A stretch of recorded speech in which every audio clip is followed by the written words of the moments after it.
Hey, what's up everyone? Happy Friday. Today we got a great topic. We're going to be talking about how to build over 2,000 links per month with digital PR. With a very special guest today, Fery Kaszoni.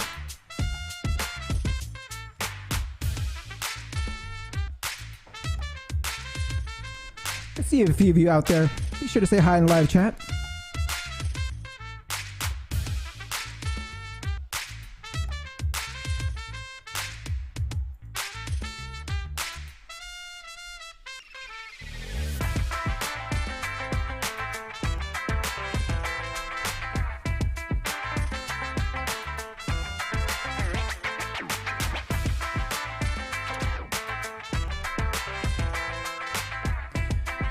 Yo, happy Friday, Bradley Moorman.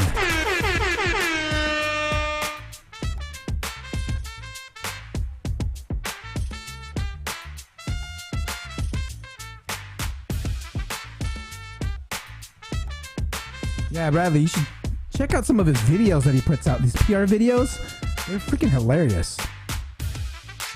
2,000 links per month is impressive.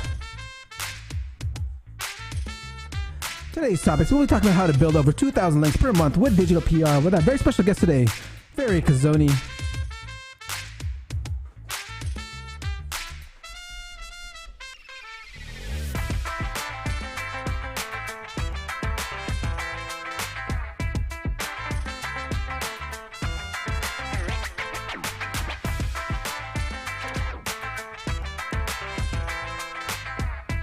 Kobe, happy Friday, fellas.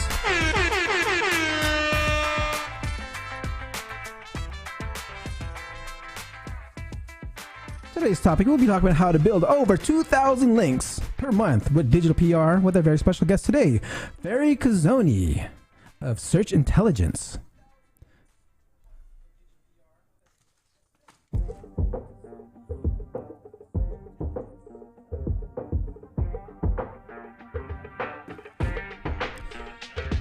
There's a few of you out there already. Don't be shy. Say hi in the live chat. It's a beautiful day here in the Bay Area. I think the rain has stopped for a while. Starting to get some nice sunshine. You can see like my room's a little bit brighter. I usually have my blinds are actually closed. Some nice sunlight's hitting in the room, making my room pretty nice soft lighting here. What's up, everyone? Happy Friday. Be sure to get your shouts out in the live chat. Let me know where you're watching from.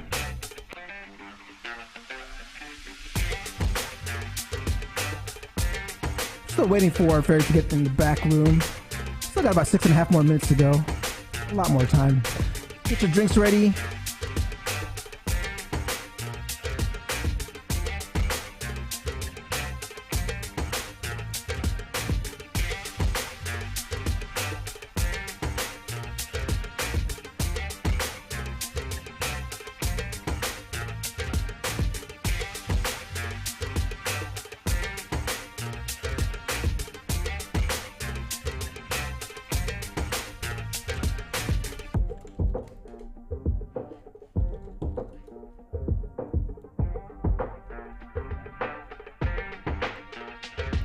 My man, Stefan, happy Friday.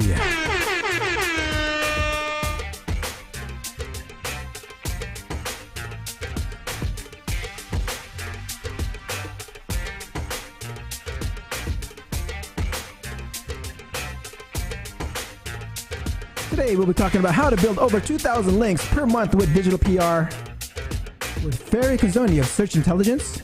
If you haven't seen any of his videos, go to his YouTube channel. Or if you're following him on LinkedIn, check out his profile for all the PR videos he's actually put out. They're really good. And they're pretty funny too. So be sure to check those out. Fery, my man. Can you hear me okay? Wait, hold on. Let me cut back here. There we go. Can you hear me? Yeah, I can hear you well. Can you hear me well? Yeah, I can hear you. I can hear you. Just fine. Link juice, huh? Love it. Yes. Fery, my man. So I'm just actually... Fresh haircut, so I look like a teenager. It should be good now. I've just turned the other tab off. Okay. So I might look like a teenager now because I've just had a new haircut. I know, I see it. Look, looks good, man. Looks good.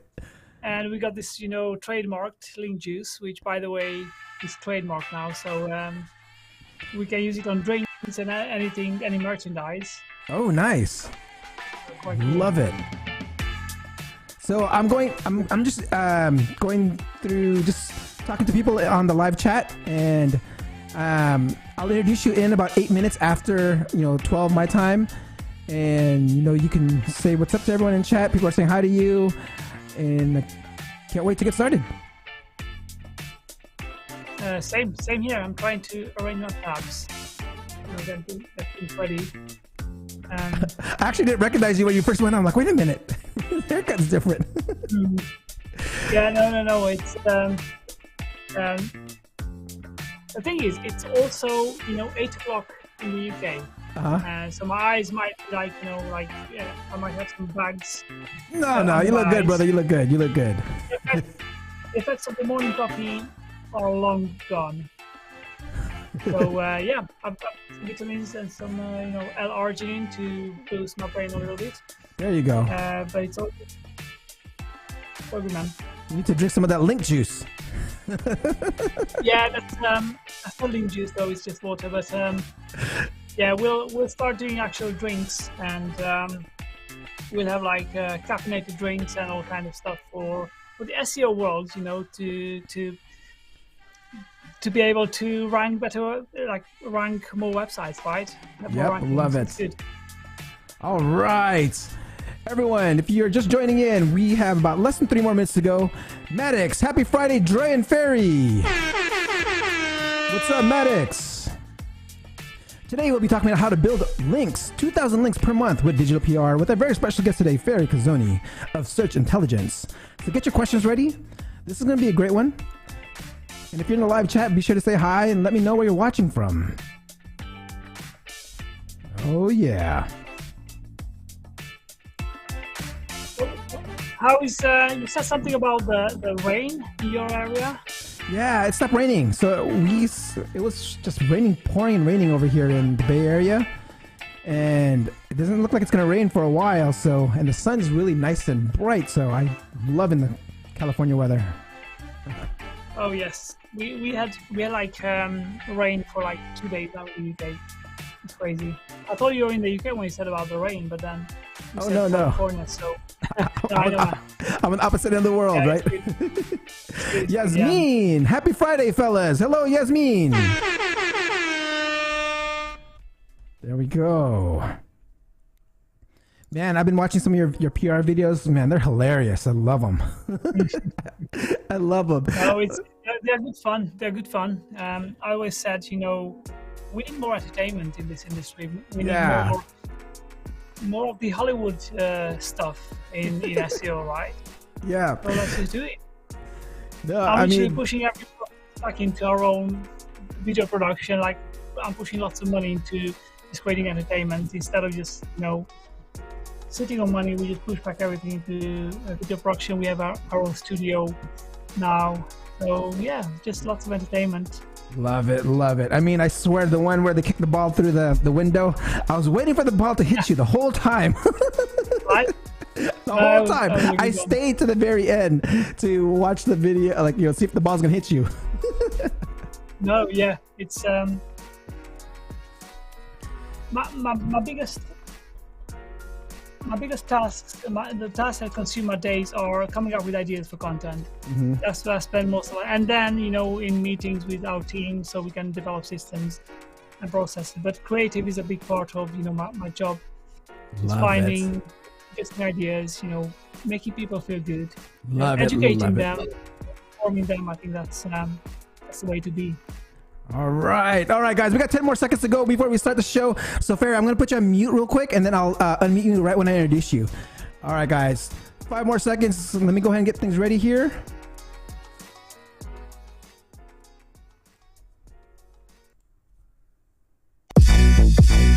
Yeah. Hey, time to get it started, no delay, let's work.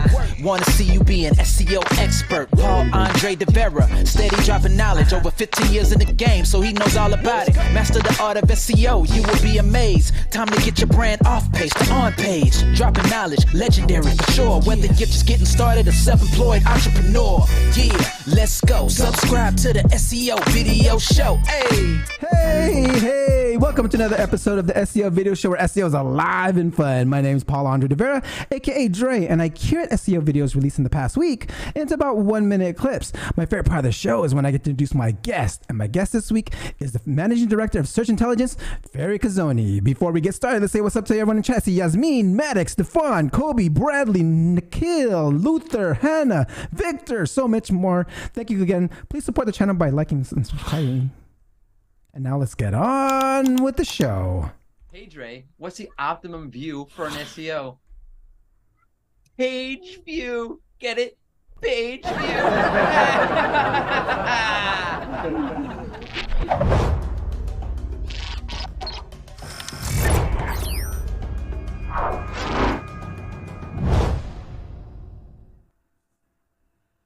On Google Search Central, they share 5 new ways to verify info. Learn more about this result, now available globally. Find diverse perspectives on top stories with new features called perspectives, and get context with easier access to about this author or page spot information gaps with similar advisories. Also, investing in information literacy and fact-checking by partnering with Public Library Association and MediaWise. The link to the full article is in the description below. Okay, Jeff Baker was on the Serpstat channel and shared the main RainBrain signals that can help us with your SEO. Let's check this one out. The main signals that RainBrain is looking at. Number 1 is your expected click-through rate. Number 2 is your dwell time. And number 3 is your pogo sticking. So let's talk about each one of these things. Expected click-through rate. What is that? An expected click-through rate is Google will look at your position and your peers around you and determine what click-through rate it expects that you should have for your position and relative to your peers. Dwell time. Dwell time is basically how much time people spend on your page before coming back into search results. So if they come back really, really quickly, sends a negative signal. If they spend a long time or they don't come back at all, sends a really positive signal.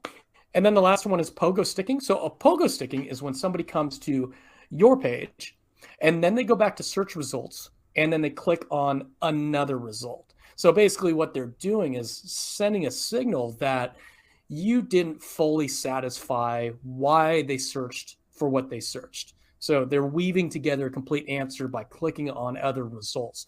That's a negative signal. A few tactics to optimize this are testing different meta titles, increasing your page speed, and creating engaging intros on your page for the visitor to stay on your page reading. Create a clickable asset table of contents is another tactic that I use that helps a searcher find the answer quickly that can help them stay on your page as well. Okay, have you ever ranked for a keyword and didn't want to? Ted Kabitis shares how to reduce relevancy if you need to. Let's check this one out. The only place you could diagnose it is in Google Search Console when you look at the queries. And so the page in question was the top SEO factors page. And I had tuned it to the 9s for the keyword top SEO factors. And so I had several hundred mentions of top SEO factors, and I had 2 mentions of SEM Rush. And what did Google do? They ranked me for nothing but SEM Rush related keywords. And then when I would have been all over that. when I removed those 2 mentions of SEM Rush, my page exploded for top SEO factors. So look at your queries report in Search Console, and if all of the things you get impressions and clicks for are off topic and not even remotely tuned for, then you kind of fall into that scenario where you remove the mentions and you get back into it. Always great tips from the SEO Fight Club every week. Be sure to subscribe to their channel. How to get into the local 3-pack with Crystal Tayan. Favorite tactic. She shares her favorite tactic today on Wix this past week. Let's check this one out. High quality photos. And when I say high quality, I don't mean that you need to go hire a 360 photographer or buy a fancy camera. Like every smartphone has a really, really nice camera, and it could just be like focusing once a month, taking a handful of pictures of your office space, your products, your services, especially if you're doing like home services, like what does your equipment look like, or a repair job, and adding these to your business. There's just been a ton of development about how these display to users, and also the information Google gets behind the photos, especially due to the strong AI they have in evaluating the information in an image. And I will mention here, if you are in like a restaurant industry, I can't mention enough how impactful this is. If you take your phone out and search a restaurant near me, I oftentimes say like the results look a lot more like Pinterest than they do a Google search, because images are really, really at the forefront. So I like to recommend going and doing a search that your customer would do, and look at what that result looks like, and kind of set your target for a business you would engage with. This is a perfect segue to our next video, which is by Darren Shaw. He publishes a local SEO ranking factors report every year, and just released this past week. Let's check out the top 10. So primary category on your Google business profile, that comes in as number 1. Having keywords in the business title, this has always been a major factor. Number 2, proximity of address to the point of search. So being close to the person that's searching, Google puts a lot of weight on that, especially since the vicinity update. Being located in the address that the person is searching in, that's important. Removing spam listings through spam fighting. This is a tactic you can use to move your rankings up by removing the spammers above you. Having good Google ratings, filling out your additional categories, getting lots of Google reviews, verifying your Google business profile, and proximity of address to Centroid. This is similar to the proximity one. This couldn't come at a better time since I'm starting to pick up a few local clients myself, and having this report will actually guide me towards to focus my efforts. Okay, we are now at my favorite part of the show. Please ask questions on the topic, and I will address them in the order that they were received. Please support the channel while I get things ready.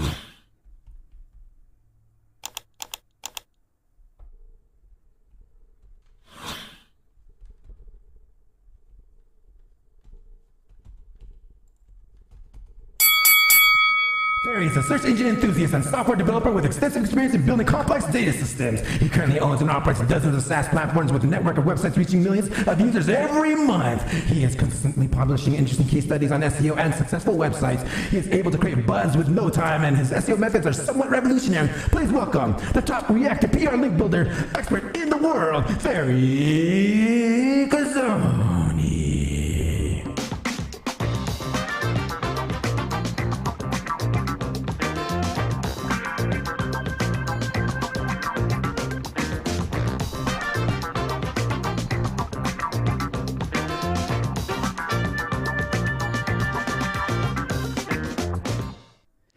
Fery, my man, welcome to the show. Good to be here. Everyone, let's give a round of applause for Fery.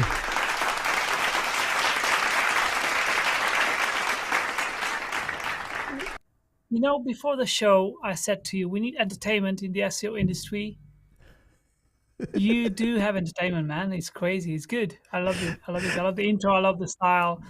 It's just, brilliant. Very unique and very entertaining. Yes. Thank you. And guys, if you guys haven't seen Fery's videos, he pushes out a bunch of PR videos related to the SEO scene, and they're hilarious, guys. You go to his either his YouTube channel or his LinkedIn profile to check those out. But now let's get started with the show here. Let's look at first question I ask all my SEO professionals that come on here in 1 minute or less. How does Fery get ranking on page 1 of Google? Well, the way we rank on page 1 on Google is usually it's a simple concept, as everyone knows: content and links. Just build the best links in the world, have the best content that you can have and target the right search intent, and you rank number one. Like, it's as simple as it is. Of course, everything else is way more complex to implement. All of those, like the actual implementation of the concept, is way more difficult. But that's kind of the concept of ranking number one: best content, best links, and the right search intent. It's simple. Love it. We got our first knowledge bomb of today. Let me rewind this quick. Hold on. Let me rewind this quick. Let's take it way back into the time. Let us know when you first got into SEO and like what year was that, and like how'd you get into it? I think it was around 2008. I wasn't working in the tech industry. I was restoring classic cars and painting cars. And in the daytime, I used to work at my job, and in the nighttime, I used to go home and learn coding. First platform was like Blogspot. That's where I started. Oh, yeah. And I started writing, articles. And I published an article about, I never forget this, about NASA finding water on the moon. I think if you Google it, you will find the exact year when I actually posted this article, because it will, probably 2007, 2008.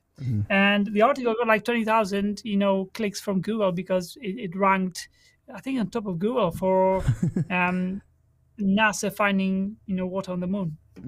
And I got hooked immediately. I said, like, this is brilliant. Let me publish another one. And of course, none of them ranked ever. I mean, they ranked, but not like, not to that level. Okay. And most of the articles never ranked, actually. So probably 90%, 99% of the articles never ranked for any keyword after I started replicating the big success. So I started studying why some of the articles rank, why the other ones don't. And then I started, diving into links. And I started building more websites, more content. I started, translating websites from a language to another language and publishing it. And I've seen, some rankings coming in. Yeah. So I've experimented a lot. And that's how I got hooked into SEO, by, ranking this article. Very hard to replicate for many, many years. That level of success, to have like 20,000 clicks in one day.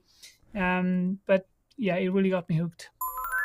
Love that. Okay, so you started building websites and just testing the certain things. So, I mean, how did you actually learn it? I mean, what were your sources? Were you like, did you have a mentor? Were you going to forums? Were you reading books? Like, let us know how you were actually learning it. Yeah, just Googling everything.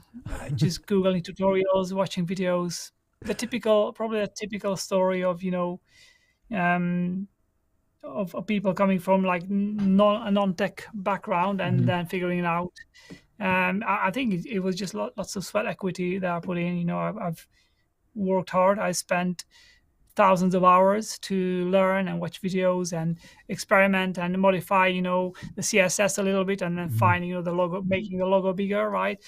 And that's how I kind of learned. And step by step, I learned JavaScript then, and then I learned PHP, and I've started, learning more in depth, database.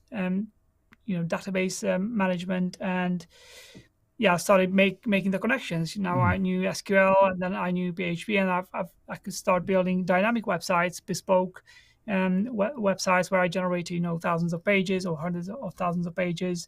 So I got with every step I got better and better, and that's how the journey's been. Love it. I mean, were there any particular names that from all the tutorials that you're following that pops up in your head, like from back then? For SEO specifically, and even building websites, Alex Becker. And I know he's not doing like SEO anymore, but you might remember he had like this online guitar lessons, and he had lots of websites, and he was such an inspiration. I watched every video that he posted. I tried to replicate, these affiliate sites. It was a great inspiration, and I started making money from AdSense back in, I think around 2010. When I made like my first $20, he was like, "My God, like I found a gold mine here. Like, what if we could do, 100 times more, or whatever, 1,000 times more?" So, yeah. But Alex Becker was, the first real SEO person who got me inspired. Love it. First $20 is best. Love it, love it. So I want to go into, you created a bunch of online properties, and the one that we want to focus on today is search intelligence. I mean, what inspired you to start search intelligence? That's a good one. So the reason I've got this company now is because nobody wanted to hire me as an SEO. That's one of the main reasons I wanted to scale so much, because I remember back in that day, I had no experience like working at an agency. I did know a lot about SEO because of my own websites, but people were looking for like experienced SEOs, and I said, okay, leave this with me. And that's where I really started to become serious with search intelligence. So search intelligence, I've had the company since 2014. I started taking on some freelance work back in around 2013, if I remember well. And then in 2014, I set up the company. It was like, it was making no money. I still had my day job. And after a few clients, I said, okay, let me just go and find a job in SEO and, learn how things work. But I went to lots of interviews and they didn't want to hire me because I know agency experience. So I said, okay, well, I just figure it out myself and I'll build myself the agency where I want to work at, right? So I went from that angle, and then it didn't work out, right? I imagined, it's going to be nice, and now I'll be, driving SUVs in like a few months. But of course, as a typical story, never materializes. Then I found a software job eventually in 2016, where I completely quit, painting cars, and I found a software job. I was there for a few months. It was really good. It taught me how a digital agency works, and then I quit my job in 2017, and that's where I rented an office in this building where we are now. Now we have like, I think 6 office spaces. We had 9, but now we have 6 office spaces. But back then, I was just myself in a very small little cubicle. I could, barely move in there. And I was, going by until, of course, 2020. In 2020, I had 2 employees. A pandemic hit, the employees went part-time. One of them, we had to let her go. So it was just me and Robbie. Back then, Robbie was part-time. And in 2020, I realized now everything is in chaos. Everything is crazy. Why not just, give it all and just try as much as I can to build an agency, build a culture, build a team where we can, work with big brands. And of course, the social media content made it happen, as you probably already know, in the power of posting free advice. For me, it was LinkedIn. So I started, just giving away knowledge, and every time I found an interesting website, I just shared it on LinkedIn. I said, "Oh, I just found this website. They started link building here, and look what they've done, and they exploded." And I kind of, I've done almost like a mini audit for various websites, and I posted it on LinkedIn, and people loved it, and my follower just grew. And I started having like, "Oh, Fery, I've seen, you post lots of SEO stuff. Can you help us with SEO?" And that's when we really started scaling like crazy. So Love that. So you're actually sharing like mini audits on LinkedIn to help you like garner some leads there that way. That's a great tip, guys. Be sure to check that out and start. I mean, I'm going to start 100%. Doing that. Love that. We have Edward from Kosovo. Hello, Edward. Hello. Okay, so I want to go into, for those that don't know what search intelligence is about, you guys will actually focus on something in particular, right? This is something where you actually focus on digital PR, right? This is digital PR. Yeah. And yeah. Yep. Oh no. Okay. So, yeah. So you focus on digital PR. So like and in the topic of in the beginning of the show, we were talking about like methods that allowed your agency to build over 2,000 PR links per month. I mean, can you give us a high level and we'll kind of dissect it after your high level? Exactly. Yes. So to continue the story, right, with the right angle. So in 2020, we started doing, started having leads for SEO. But I figured out I'm really passionate about links, and I said we have to figure out this digital PR thing. Digital PR was up and coming then. There were very few agencies who could really do it. So I said we're gonna quit doing content. We're gonna quit doing SEO, and we'll transform the whole company into a digital PR agency where we'll build the best links in the world with the most efficient system and machine that the humans have ever built. So we started focusing all of our mental power in how can we become more efficient with digital PR. We quit offering the SEO service. So anyone who came to us who said we don't do SEO, if you want, we can help you with links, with digital PR links, but not we don't do content anymore. We don't do anything, just digital PR, and it really made a massive difference. All the resources went back into developing the processes, the systems, into finding and maintaining the right people, the right talent on the team, and that's where it really changed. That's where we started like exploding as a company, where we just focused on one thing. I think it can be replicated to anything. It can be replicated to just content.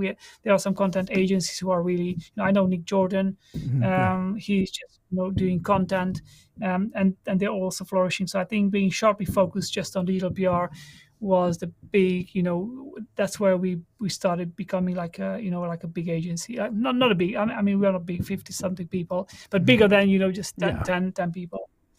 No, that's really, really good. I mean, from just the two of you guys into part-time, then scaling to just 50 people, that's a lot. So that's a lot, guys. 57. And wow. And hopefully we're going to be 100 by the end of the year. Like that, it doesn't seem to stop. We just cannot hire fast enough. So I think it's going to be 100, probably, hopefully more. Yeah. Wow. All right. So, I mean, what actually made you, so you saw the opportunity there. You said there's not that many digital PR, but I mean, how'd you know this certain niche was the one? Like, what made you like, I'm going to go all in on this one? Because like, what was that trigger that made you go all in on this particular part? I think it was the years and years and years of jealousy of other companies having links on Forbes and on New York Post. Like, how on earth are they doing it? And for years, I was just like, yes, guest posts, everyone knows how to do it. But I was so, looking up at these companies who get these, links on Forbes, and it was just such a, out of touch, out of, reach thing. And I said, like, we're going to figure it out now. We're going to push all the money that we generate back into figuring this out, whatever it takes, because I need to have this, for my own websites, right? And that's, I think that's what really fueled. I had a passion for links from the beginning. I knew, the value of links. I knew how hard it is to build good links. So probably that's because that's why I had this, big passion of, just figuring out how to land links in like Forbes and New York Post and all these big websites. That's, you cannot just go and buy links there. I mean, you can, but it's probably going to be like 50 grand per link. Yep. So, I mean, can you tell us like how you figured that out? Like, yes, with lots of trial and error. Okay. I think we started the department in about October. Yeah, October, November 20. Was it 2020? Yeah, 2020. And until I think May 2021, we had no links. It was the most frustrating thing ever.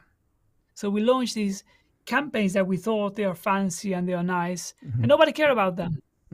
And we were so frustrated on the team. We cried, and we were like, it just didn't happen.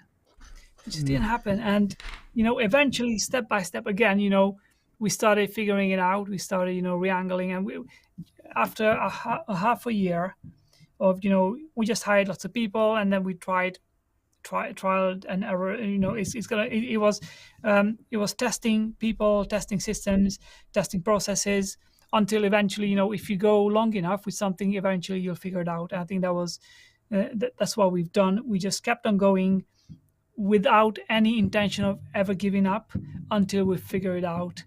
and we figured it out eventually. And then when the first link, I know when, the first link landed, I think it was one of our own websites when we landed the links, and we were like running around, and Joey said, "This is a gold mine. We made it." And some of our team members were like, "What do you mean? Like, we made it. We figured it out. We're gonna take over the world." And that was my vision. But yeah, it was the probably thousands of hours that we put in before we even landed any link into this specific activity. I think that's how we figured it out. We tried Rockseal, we tried Cision, we tried Muckrack, we tried this tool, we tried BuzzStream, we tried every tool, every technique, everything on Earth, until we even hired like an external consultant, like Hannah Smith. She can help if anyone wants. You can just Google her. And she helped us, just pave the way, like with ideas and with concepts, and we had lots of meetings with her. I just didn't want, like, these links just didn't want to land. But eventually, when the first successful campaign landed, then we were over the moon, and then we used the knowledge from that success to replicate it, and then do another one and another one. And yeah, now I think we run a few hundred campaigns per month now. Wow. So yeah, now we can say we figured out eventually, right? But it took us a while. Yeah, just do whatever it takes. Use trial and error, test. That's how you figure out. Okay, so this takes us to the topic of today. You are able to test certain things, and you spend thousands of hours. The topic of today was what methods allowed your agency to build over 2,000 PR links per month. This is what you're actually talking about, right? Like what you're doing. So for the audience out there that want to replicate it, without if you don't want to share your. Oh, I share everything. Let's go. No. Let's do it, guys. Let's do it. All right. Whoever's been following me, they know. I'm just gonna, I just say everything as it is, and everything that we do. We are happy to give away the recipes. All right, let's do it. There's place for everyone in here. Okay, let's go. Let's start. Let's what's ingredient number one? So let's just define, digital PR, because I think digital PR can be broken up into two main philosophical concepts. There are some people who say, oh, digital PR is not just about links, it's about brand, blah blah blah. Okay, that's fine. That's one group. There's the other group, and the other group says digital PR is for links, and we are the second group. Like, we don't care about brand mentions. I think brand mentions have zero SEO value. I know I'm like scratching the chalkboard now with my fingers. Yeah, you are. With nothing else, right? But I don't think brand mentions have any SEO value. Therefore, we are focusing like specifically on link building. So the way the way we achieve consistent link velocity with digital PR is working on larger data-driven campaigns. So there's three methods that we use: data, expert commentary, and reactive. For data-driven, we go to government websites. We find some big data sets. We download it. We put it in our system. We have data analysts who can do whatever we want with the data. So let's say if the ONS releases salary data per region, like average salary per region, or something like that, then we can take that, or per town, we can take that data and we can compare it, for example, with the house prices data. And then we say, this town in the UK has the most unaffordable houses based on average salary and house prices in that specific area. That's a story that journalists cannot just make up. They don't have the time to analyze data for 2 days and put them together and create indexes and create lists. So we do the work for them.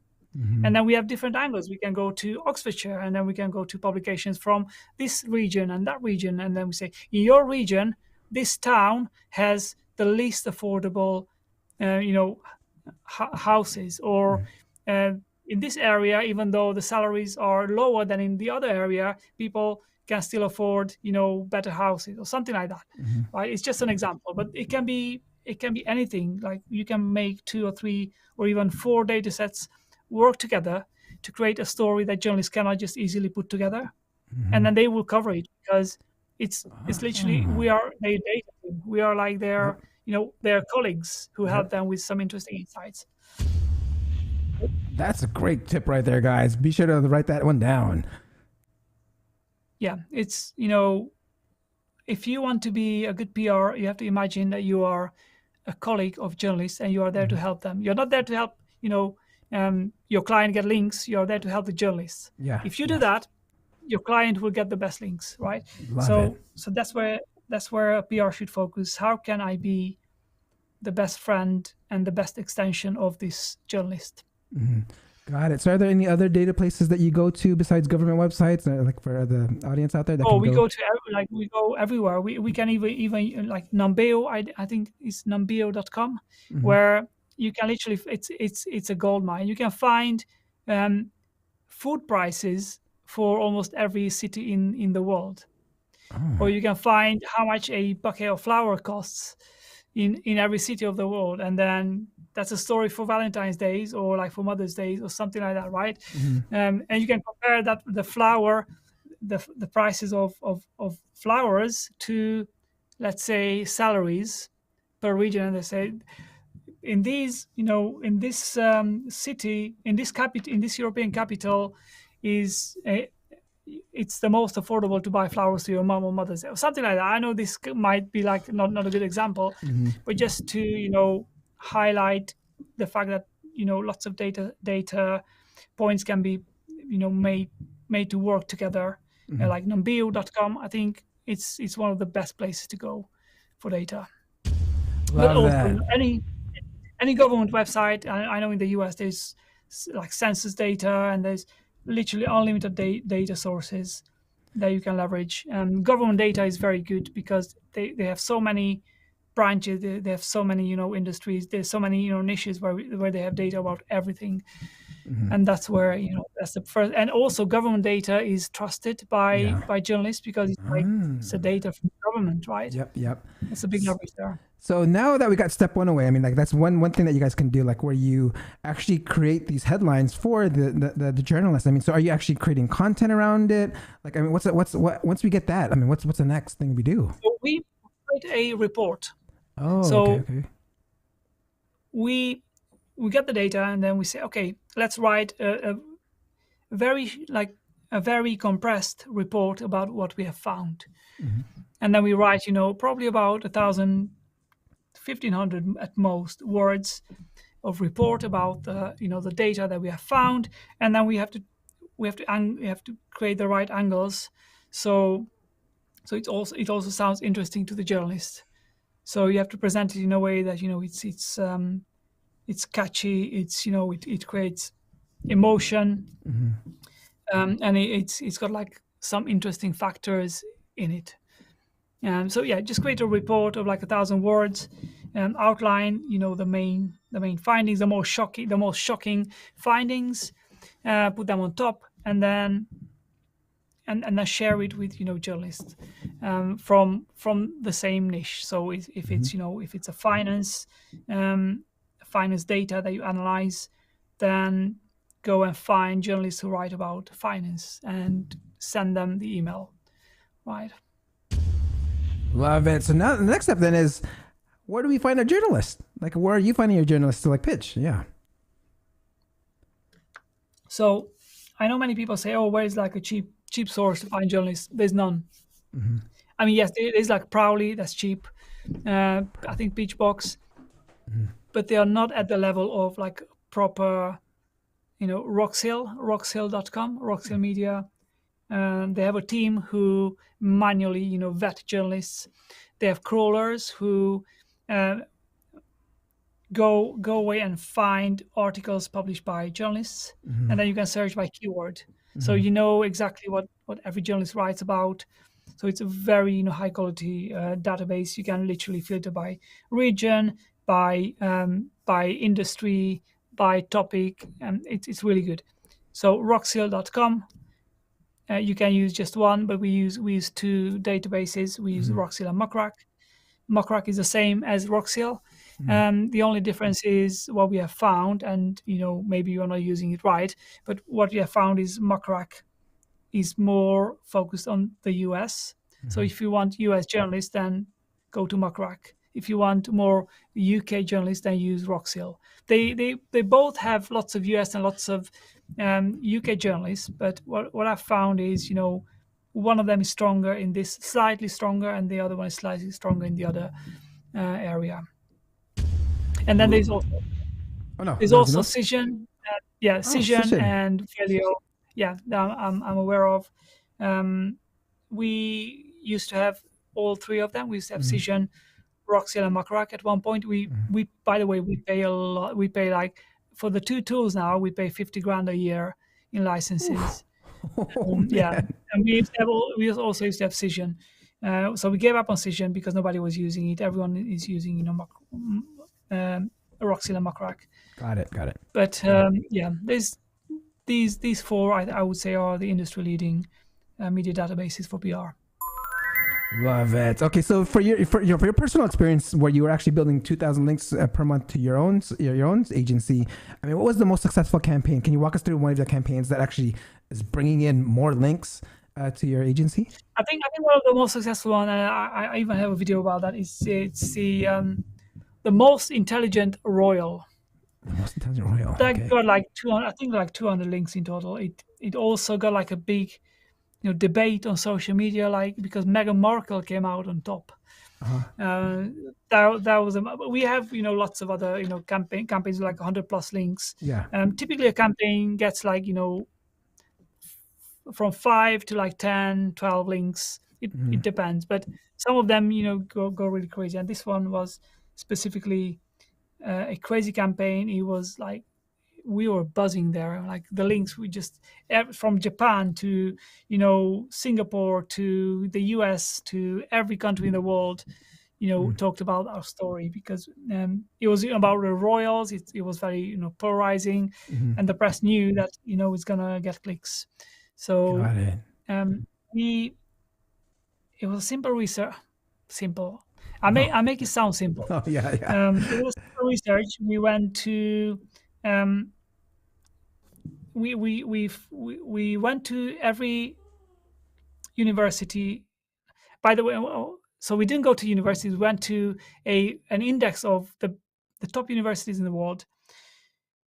We have analyzed which royal went to which university, and the university that were ranked higher. And if the royal went to that university, we said that's more intelligent than the other one that's ranked lower in the index. So it was like it was almost like a contest of which university is ranked higher in this, specific rankings. I think it was QS university rankings or something like that. I think there's like 5 main, just like Forbes rich list, there's like who's the richest, and it's the same, with universities. They have like top 100 universities, and Meghan Markle went to, I can't remember now to which university, but it was like the top university in that list. And then she was the most intelligent. It was a play on, of course she might not be the most intelligent, but it was an interesting story, because she went to that university that ranks in top.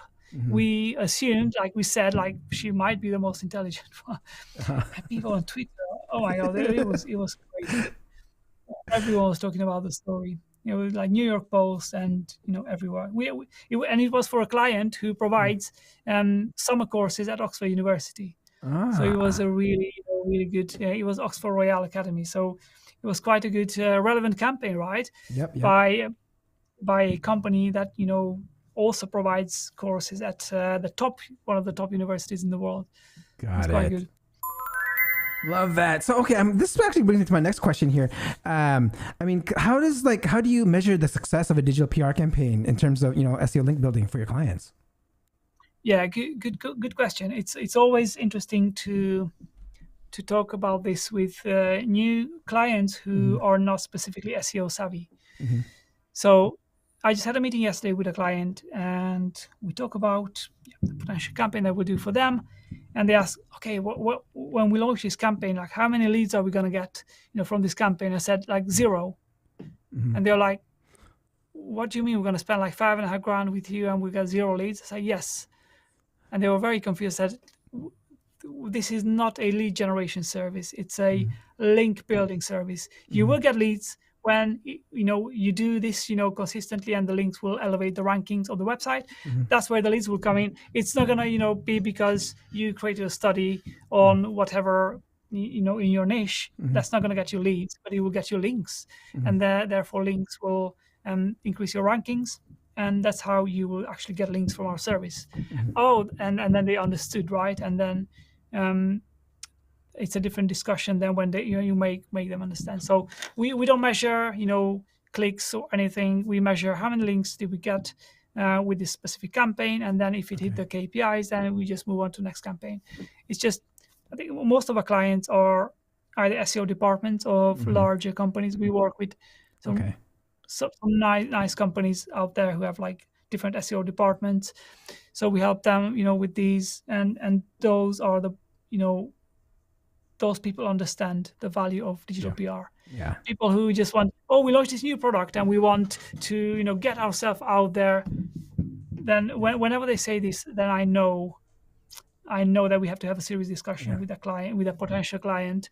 And we're not going to take their money until they confirm that they understood that they're not going to get leads from our service, which is very, it sounds crazy, right? Yeah, right. Yeah.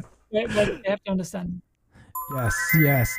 So with that, like, I mean, are you just pitching journalists, or do you actually offer like the distribution of a press? Are you doing press releases, or are you just pitching studies? So is that the other side of PR?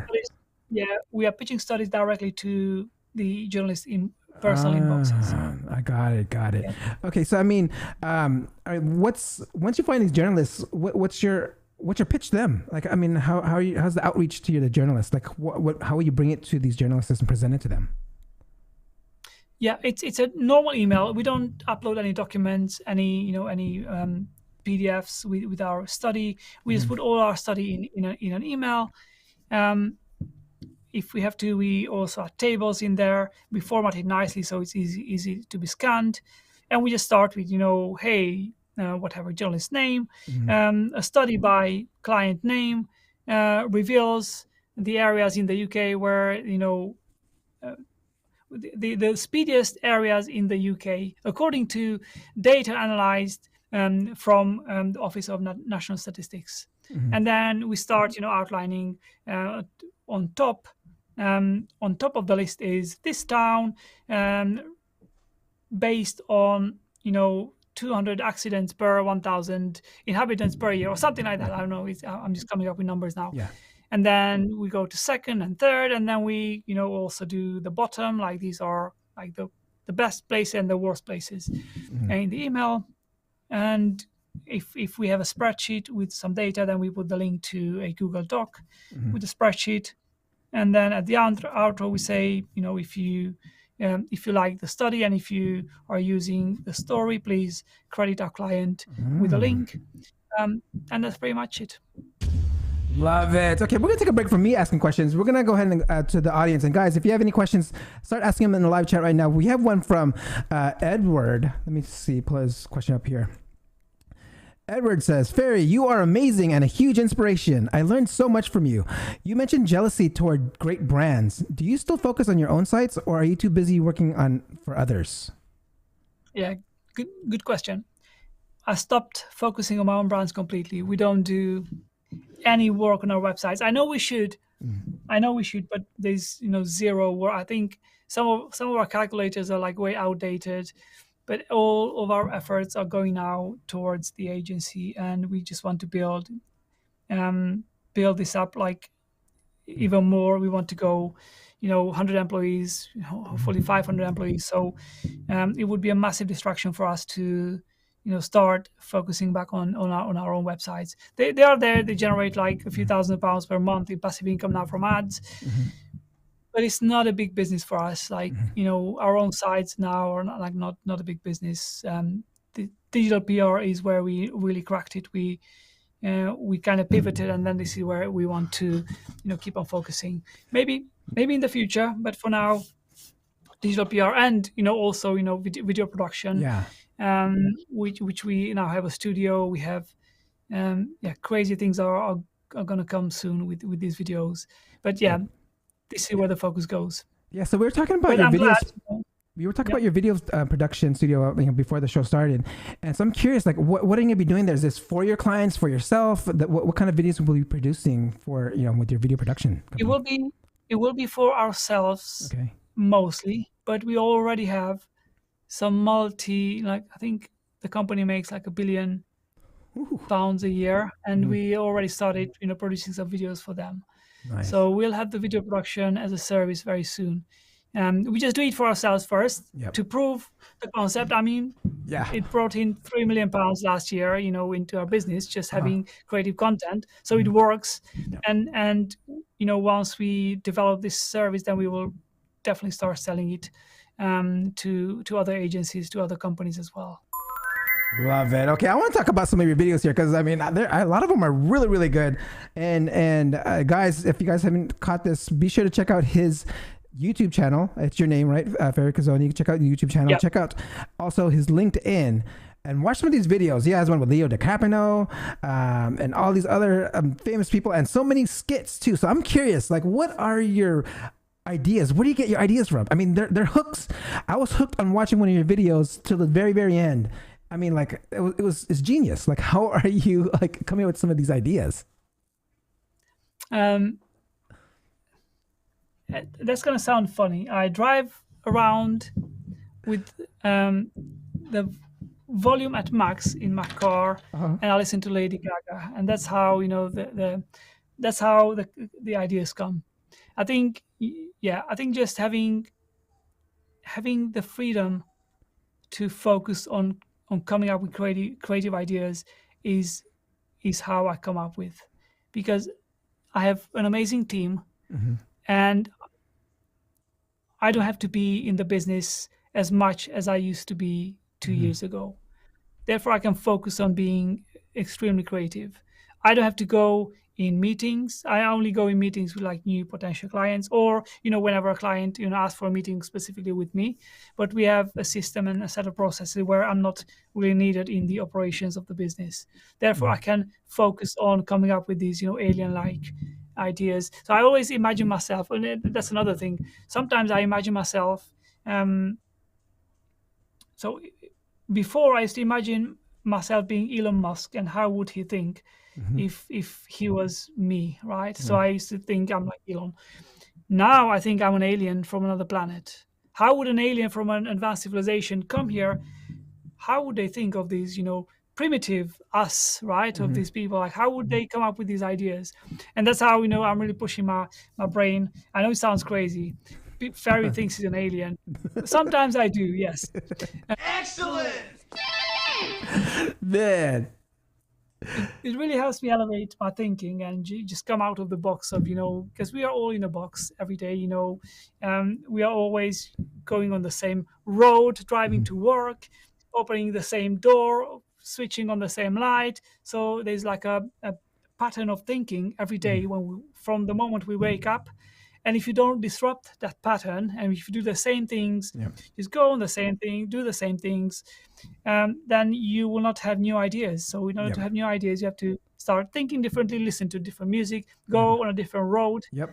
Just go on on a different path to work. Or I know, just recently I've changed my office, so now I turn everything around. Just do things differently. Watch something else outside of your typical, habits, and it really helps with having new ideas. I love that.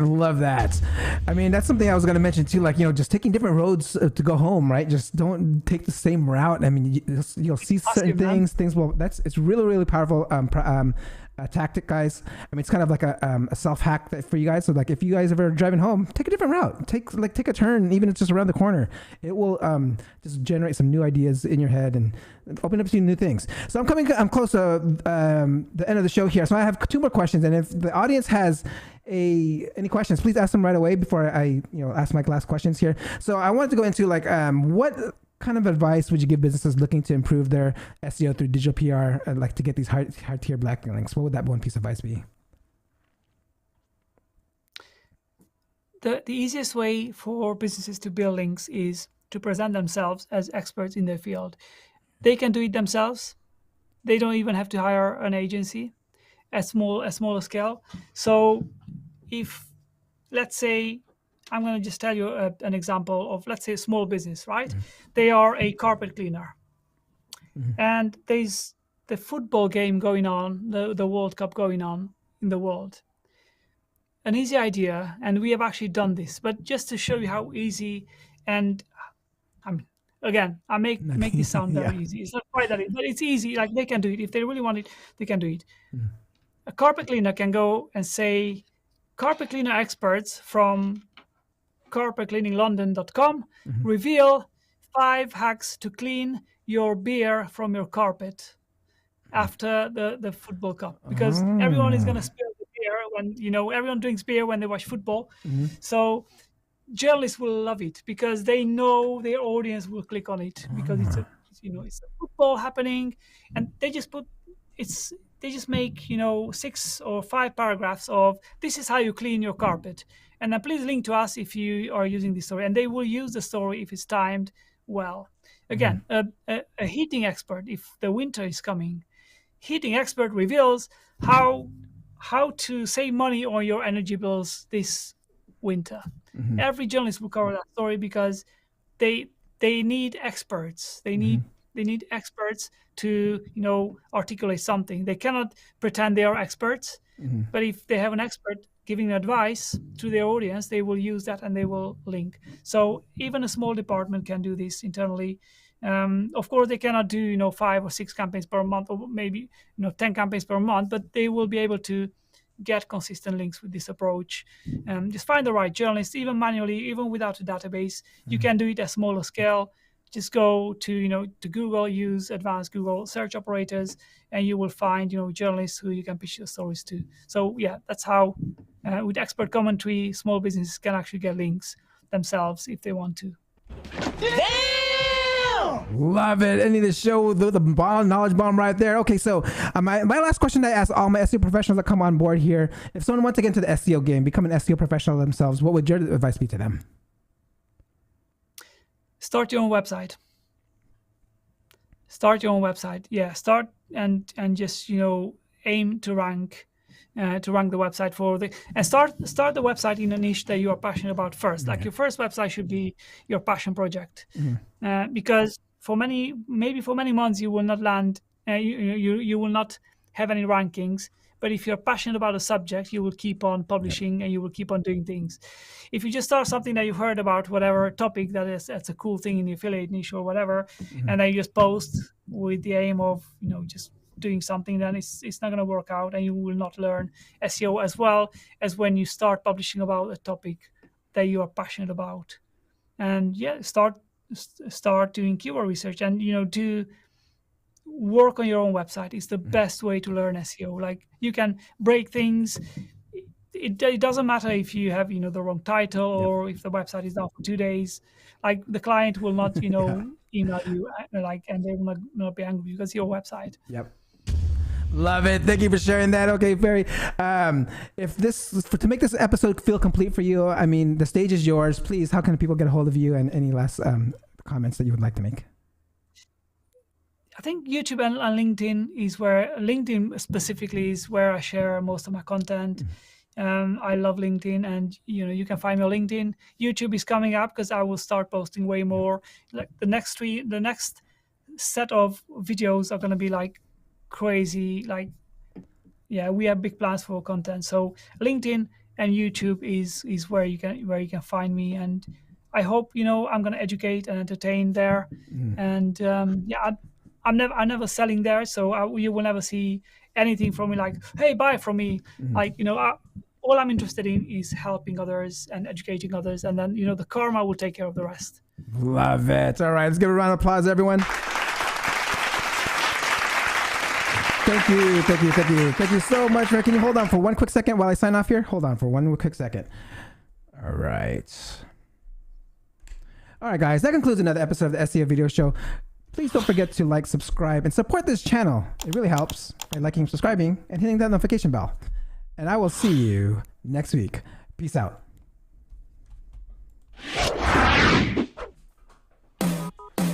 Thank you for watching. Hope you come back next week. Make sure to subscribe. You don't want to miss a thing. Hope you learn something new, cause the vibe is incredible. From the special SEO professionals, SEO video show. Let's work. Want to see you be an SEO expert. Paul Andre DeVera helping you step it up. No delay right now. Time to level up. Hey, thank you so much for watching. Make sure to subscribe. Woo!